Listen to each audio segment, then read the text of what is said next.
क्या बात है, मेरे आजमगढ़ में कहो जइया भैया तो हमारे होटल पर जरूर भोजन कर लिया। वाह, यो बता दा बिना पैसा डाले घुस का ना पैबा। क्या है वहाँ दो ठो जल्लाद हमेशा रहे न। होटल पे नहीं कभी भी ड्राइवर भाई आप लोग अगर जाइए आजमगढ़ तो हमारा ढाबा बा उजाला ढाबा। हाँ, वही पहनकर बाप बैठ के प्याज छीले में। कहीं कर प्लेट मजा ना। अरे मजा ही खोई हो। काहे जब लेबर ना रही के माजी।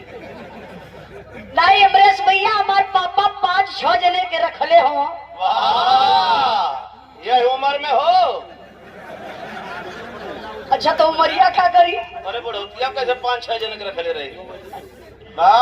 मेहरारू रखले हवा। और मेरे आई कहाँ से? हाँ, इतने गाँव से।